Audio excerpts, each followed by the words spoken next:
Здравствуйте, это Сюсей Ниси.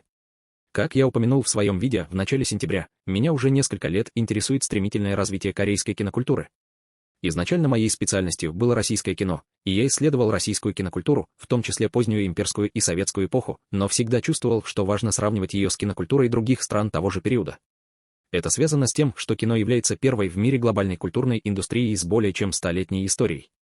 По этой причине я смотрел фильмы крупнейших мировых кинопроизводителей не меньше, чем заядлые киноманы.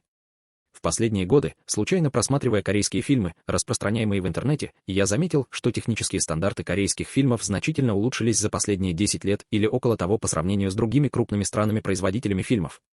Дело не только в уровне технологий, таких как компьютерная графика и освещение, мастерстве постановки, сценарии и актерской игры. За последние 10 или 15 лет корейские фильмы претерпели значительную эволюцию с точки зрения драматургии, которая является одним из наиболее важных элементов художественных фильмов. Это не мое субъективное впечатление. Косвенным подтверждением этому является рост популярности корейских фильмов у широкой аудитории в Японии, которая на протяжении четверти века является основным направлением экспорта корейских фильмов, возросший спрос на корейские фильмы во всем мире, включая Россию, и также высокие рейтинги, которые они получают на кинофестивалях. Независимо от того, насколько хороши кинотехнологии или насколько велик бюджет, если драме не хватает привлекательности, художественным фильмам будет трудно продолжать давать такие результаты. Думаю, это редкий случай для киноведа, но вот уже около 30 лет я обращаю внимание на органическую связь между драматической структурой и образно-звуковой структурой в художественном кино.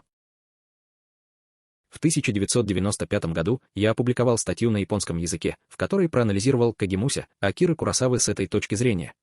Я указывал на структурное сходство этого произведения с жанром но, которого никто не замечал, а также на то, что композиционные принципы первого материализовались различными кинематографическими средствами.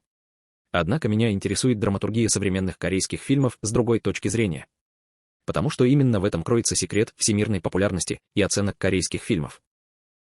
Я пропущу академические аргументы и просто изложу основные моменты.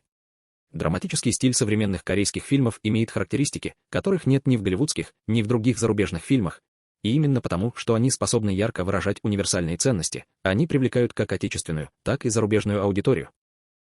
Итак, когда же начали проявляться эти драматические особенности, и началась эволюция драматургии в корейских фильмах? Сознательно ли авторы создали такой драматический стиль? Имеет ли влияние так называемая голливудская техника написания сценариев? Имеет ли влияние общее состояние кинокультуры и национального характера? Было ли влияние других восточноазиатских фильмов, например, японских? Как киновед, у меня есть свои гипотезы по этим вопросам.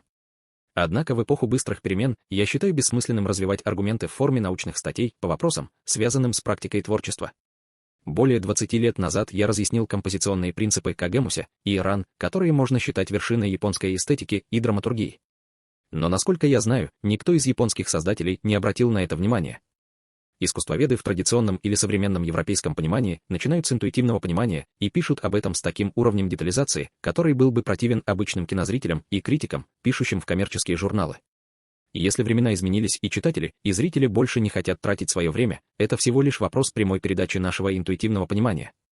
Аргументы и контраргументы я оставлю будущим ученым, у которых будет больше времени, вроде жителям академической утопии Костолина из романа Гесси «Игра в бисер». Когда началась эволюция драматургии в корейских фильмах? Сознательно ли авторы создали такой драматический стиль? Оказывает ли влияние сценарий так называемого голливудского стиля? Как корейская кинокультура в целом и национальный характер влияют на драматургию? Было ли влияние японских фильмов? Интуитивно отвечая на эти вопросы, я, вероятно, передам важность философии над техническим мастерством в творчестве. Это видео служит, так сказать, предисловием. Подробнее об этом в следующий раз. Если вам нравится, пожалуйста, подпишитесь на этот канал.